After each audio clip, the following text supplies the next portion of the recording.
Bonsoir à tous. Donc nous allons commencer à étudier les différences entre Shabbat et Yom Tov. Tout d'abord, la différence entre Shabbat et Yom Tov est exposée dans le Passouk, dans la paracha de Bo. Donc quand la Torah parle de la fête de Pessah, donc on parle des fêtes, on parle des Yamim Tovim. Ar asher ya'achel lechol nefesh, ce qui sera mangé, seulement ce qui sera mangé lechol nefesh pour toute âme, ou levado ya'aseh lachem, cela seulement vous le ferez. Autrement dit, vous ne ferez aucun travail. L'ota'aseh kol melacha, vous ne ferez aucun travail. Ar asher ya'achel lechol nefesh, par contre, ce qui sert à être mangé, ce qui sert à préparer à manger, ou levado, ça seulement, vous avez le droit de le faire. Donc la différence fondamentale entre Shabbat et Yom Tov, c'est que Shabbat, aucun travail n'est autorisé, il faut tout préparer la veille, il faut tout préparer avant l'entrée de Shabbat. Les Chachamim, les sages, ont dénombré 39 travaux. Les 39 travaux de Shabbat, ce sont les Av Melacha, les Avot Melacha, les 39 types, les 39 travaux types, et tous leurs dérivés, qui sont aussi interdits de la Torah pendant Shabbat. Pour Yom Tov, ce qui sert à préparer à manger est permis. Alors, qu'est-ce que c'est une melacha qui sert à préparer à manger, qui s'appelle melechet ochel nefesh? Pas tous les travaux qui servent à préparer à manger sont permis. Donc ça, c'est une première notion qui doit être définie. Deuxième notion qui reste à définir, la notion de mitor, on va voir ce que ça veut dire, et la notion de hanaa ashava lechol nefesh. Donc, qu'est-ce que c'est melechet ochel nefesh? Un travail qui sert à préparer à manger. Pétrir, former la pâte, cuire, ces travaux sont permis pendant Shabbat. Est-ce que ça veut dire que les travaux qui sont antérieurs à cela dans la préparation d'un aliment sont permis? Est-ce que j'ai le droit de cueillir des aliments? Est-ce que j'ai le droit de moissonner pendant Yom Tov? Est-ce que j'ai le droit de battre le grain? Est-ce que j'ai le droit de vanner, de tamiser? Eh bien tout cela, je n'ai pas le droit de faire pendant Yom Tov. Les Chachamim ont donné une explication très claire dans Masechet Shabbat pour expliquer le fait qu'on ait placé le curseur à ce moment-là, à cet endroit-là. On demande dans Masechet Shabbat, Daf Kuf Lamed Dalet, est-ce qu'on peut fabriquer du fromage pendant Yom Tov? Est-ce qu'on peut fabriquer du fromage pendant Yom Tov? Après tout, c'est vrai, c'est un dérivé de bonnet construire, fabriquer du fromage, rassembler les morceaux, les aliments pour former pour former le cercle du fromage. Maïmonide explique que c'est un dérivé de bonnet construire. Donc est-ce qu'on peut faire ce travail pendant Yom Tov, puisque ça sert à manger, et c'est Ochel Nefesh a priori, ça sert à préparer à manger. Eh bien la Gemara répond qu'on ne peut pas le faire, c'est interdit, parce que le fromage, tu pourrais le préparer depuis la veille. Il ne va pas être moins bon si tu le fais la veille, c'est pas un aliment qui se prépare le jour même. Par contre, quand il s'agit de pétrir et de faire du pain, eh bien ça se fait pour le jour même, puisqu'il faut que le pain soit frais, et le pain de la veille, eh bien il est moins bon. Évidemment, il perd de son goût, il perd de sa saveur, il est moins mangeable même parfois, donc ça ne s'appelle plus melechet ochel nefesh. Seuls les melachot, seuls les travaux qui sont faits pour préparer un aliment de façon immédiate font partie de la catégorie de melechet ochel nefesh. Par contre, cueillir, semer, moissonner, c'est vrai que finalement c'est pour préparer à manger, c'est vrai, mais ça ne s'appelle pas melechet ochel nefesh parce que ce sont des travaux qui se font bien à l'avance, qui se préparent longtemps avant qu'on puisse consommer quelque chose. Donc, voilà la définition de melechet ochel nefesh, et c'est à partir du pétrin, à partir du moment où on mélange l'eau dans la farine, à partir de ces travaux-là, qu'on peut parler d'autorisation pendant Yom Tov. Qu'est-ce que c'est le principe de mitor? On a un principe dans la Gemara de Yom Tov qui explique mitor shehutra letzorer, hutra nami shelo letzorer.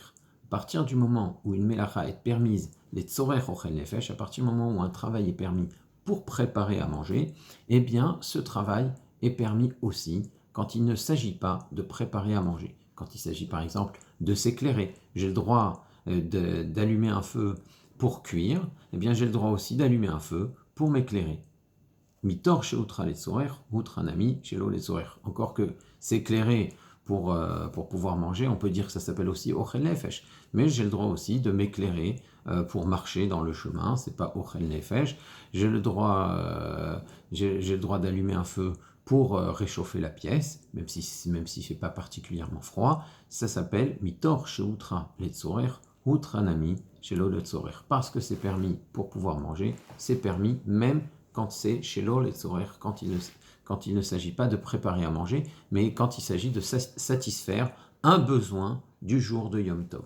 C'est pour cette raison, par exemple, qu'on a le droit de transporter dans le domaine public des objets qui ne servent pas particulièrement à manger. J'ai le droit de transporter mon talit au Beth Knesset pendant Yom Tov, puisque j'ai le droit de transporter pour pouvoir préparer à manger. J'ai le droit aussi de transporter pendant Yom Tov pour amener mon talit au Beth Knesset, pour prendre mes clés et rentrer à la maison. Je ne suis pas obligé d'avoir la ceinture pendant Yom Tov, étant donné que Melechet Ochel Nefesh est permise. Alors tout travail pour un besoin du jour de Yom Tov, bien sûr, hein, pas pour le lendemain, est permis. Tout travail qui fait partie de Melechet Ochel Nefesh. Alors on va voir que quand il s'agit d'allumer un feu, on ne peut pas allumer n'importe quel feu. Be'ezrat Hashem, on va rentrer dans les détails un peu plus tard. Donc voilà le principe de Melechet Ochel Nefesh, et voilà le principe de Mitor. Et enfin, il y a une dernière notion qu'il faut connaître aussi, c'est la notion de Hana'a Hashava Lechol Nefesh. Quand est-ce qu'on applique ce principe de Mitor Sheutra Letzorer, Utranami Shelo Letzorer? Quand est-ce qu'on dit que puisqu'un travail est permis, il est permis de le faire pour le besoin du Yom Tov, il est permis de le faire uniquement quand il s'agit d'un profit qui concerne l'ensemble de la population en général. Mais par contre, faire un travail qui n'est pas Ochel Nefesh, et il s'agit de quelque chose qui ne concerne pas la population en général, qu'il s'agit et ça ne concerne uniquement que quelques privilégiés par exemple, alors à ce moment-là, on n'appliquera pas le principe de Mitor. La Gemara donne l'exemple du Mugmar. Le Mugmar, c'était faire brûler des encens pour parfumer des vêtements, voilà, j'y arrive, étant donné que c'était seulement les gens de grande noblesse qui avaient besoin de parfumer leurs vêtements avec le Mugmar, alors c'était pas autorisé pour tout le monde. Donc, une Melechet Ochel Nefesh, un travail pour préparer à manger, c'est permis. Une fois qu'un travail de ce genre est permis, mais il est permis pour toute chose dont le besoin se fait sentir pendant Yom Tov, ça doit se faire aujourd'hui. Et deuxièmement, cette notion de mitor ne s'applique que pour des besoins qui concernent la population en général et pas une certaine caste de privilégiés. Donc, si cuisiner est permis pendant Yom Tov, est-ce qu'on pourrait préparer pendant Yom Tov, est-ce qu'on pourrait cuisiner un aliment qui ne perdrait pas son goût si on le préparait la veille? Par exemple, c'est vrai, faire frire des aliments, eh bien, de la friture, ça doit se consommer frais. Hein, tu laisses traîner de la friture pour le lendemain, évidemment, c'est moins bon. Faire des grillades, griller de la viande, ça se fait pour le jour même. C'est maintenant que tu grilles, c'est maintenant que tu peux profiter de la viande, quand tu fais griller le jour même. Mais quand tu laisses des grillades quelques heures après, hein, et encore a fortiori quand c'est pour le lendemain, eh bien tout de suite, la viande a perdu de sa fraîcheur et c'est moins bon. Alors là, c'est évident, hein, que c'est Melechet Ochel Nefesh, qu'on a le droit de le faire le jour même. Mais est-ce que j'ai le droit de préparer pendant Yom Tov une confiture? Une confiture, si je le prépare depuis 3 semaines, elle aura le même goût. Hein. En général, quand on prépare une confiture, c'est pour la laisser sur une étagère, et ça reste de longs mois avant de pouvoir être consommé au fur et à mesure. Donc est-ce que préparer une confiture pendant Yom Tov, c'est permis? Eh bien, c'est l'objet d'un débat entre les décisionnaires, d'une grande controverse. Le Mechaber, le Rav Yosef Karo, a l'air plutôt d'aller dans le sens de la permission. Il a l'air plutôt de dire qu'à partir du moment où cuire un aliment, c'est Melechet Ochel Nefesh, alors n'importe quelle façon de cuire un aliment, ça rentre dans Melechet Ochel Nefesh et on ne fait pas de différence. Le Rama a plutôt l'air d'aller dans le sens de l'interdiction et il dit qu'à partir du moment où tu peux préparer l'aliment de la veille de Yom Tov et qui ne va pas perdre de sa saveur pendant Yom Tov, eh bien il vaudrait mieux que tu le prépares la veille.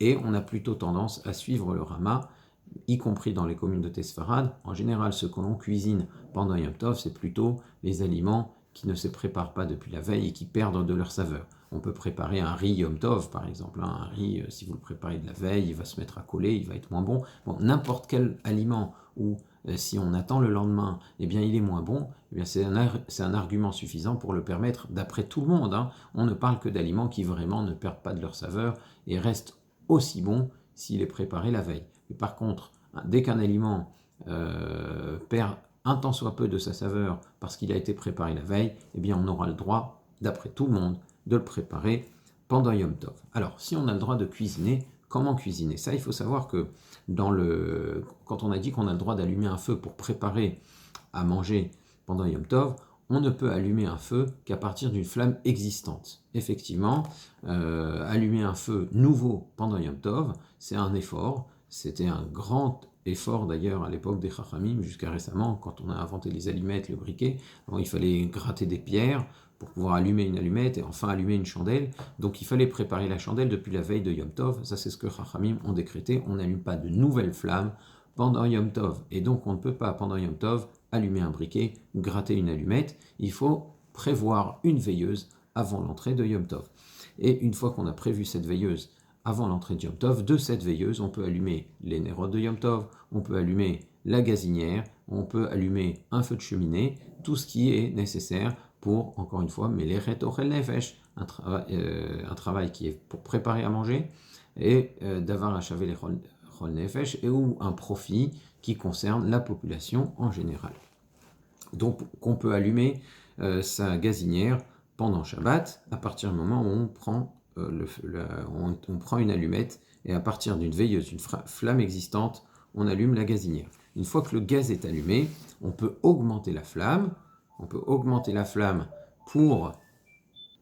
Pour pouvoir cuisiner, mais ce qu'on n'a pas le droit de faire par contre, c'est de diminuer la flamme. Parce qu'effectivement, si les Chachamim ont permis d'allumer un feu, si la Torah a permis d'allumer un feu pour préparer à manger, éteindre un feu ne fait pas partie des Melechet Ochel Nefesh. Ça ne fait pas partie des travaux qui servent à préparer à manger. En général, ce qu'on faisait, c'est qu'on prenait juste la quantité juste qu'on prenait juste la quantité de bois pour préparer le repas, et ensuite le feu s'éteignait tout seul. Donc comment éteindre le gaz? Alors ça, c'est une grande question. Comment éteindre le gaz pendant Yom Tov? Eh bien, selon certains poskim, il est permis d'éteindre le gaz pendant Yom Tov par ce qu'on appelle la grama. Grama, ça veut dire de façon indirecte. Comment on peut éteindre de façon indirecte? Eh bien, on fait cuire de l'eau. On fait cuire une casserole qui est remplie d'eau à ras-bord. Et une fois que l'eau est portée à ébullition, elle se met à déborder et éteint le gaz. Et c'est comme ça qu'on peut ensuite fermer le robinet de gaz, de façon à ce que, évidemment, le gaz ne s'échappe pas. Donc c'est une façon de procéder qui ne fait pas l'unanimité. Donc ce qu'il vaudrait mieux faire, si on le fait, c'est d'utiliser cette eau qu'on a fait chauffer pendant Yom Tov pour préparer du thé, du café. Donc de cette façon, on peut dire que c'est une Melechet Ochel Nefesh directe qu'on a fait et pas éteindre le feu de façon indirecte. Donc voilà comment on peut éteindre le gaz pendant Yom Tov. Il y a un autre dispositif un peu plus sophistiqué qu'on peut trouver en Israël qui s'appelle le Chagaz. D'accord, c'est une minuterie du robinet à gaz qui fait automatiquement éteindre l'arrivée de gaz selon l'heure programmée. Évidemment, c'est la meilleure solution, c'est la solution la méhadrine pour pouvoir éteindre le gaz pendant Yom Tov. Si on n'a pas de gazinière à la maison et qu'on veut cuire à l'électricité, on a une plaque vitrocéramique, eh bien la plaque vitrocéramique, il faut l'allumer pendant Yom Tov. On pourrait dans l'absolu augmenter l'intensité de la plaque vitrocéramique, puisqu'on a le droit d'augmenter l'intensité d'une flamme. On a le droit d'allumer à partir d'un feu déjà existant pendant Yom Tov. Par contre, on ne pourrait pas baisser l'intensité. Personnellement, je préférerais qu'à partir du moment où on l'allume pendant Yom Tov, on n'y touche plus. Mais bon, parce que ce genre d'appareil, quand on les manipule, évidemment, ça peut amener très facilement à ce qu'on l'éteigne. Donc pour cuisiner à la vitrocéramique, il faut la laisser allumer pendant tout Yom Tov, éventuellement mettre quelque chose mettre une sécurité sur les boutons.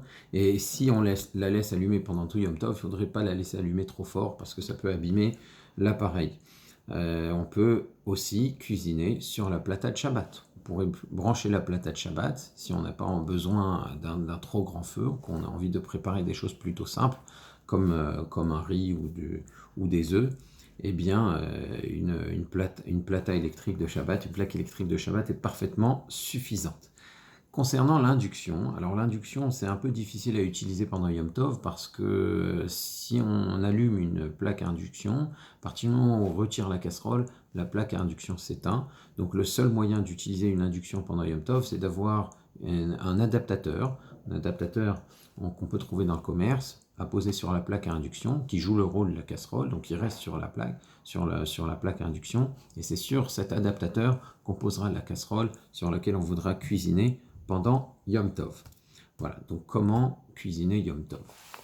Alors pourquoi on ne peut pas allumer de feu avant Yom Tov, ça on l'a dit, c'est parce que c'est quelque chose qui peut être fait depuis la veille, donc de la même manière, on ne peut pas ni allumer l'électricité, ni prendre sa voiture pendant Yom Tov, parce que dans ces deux situations, ça correspond à l'allumage d'un feu qui n'est pas encore existant.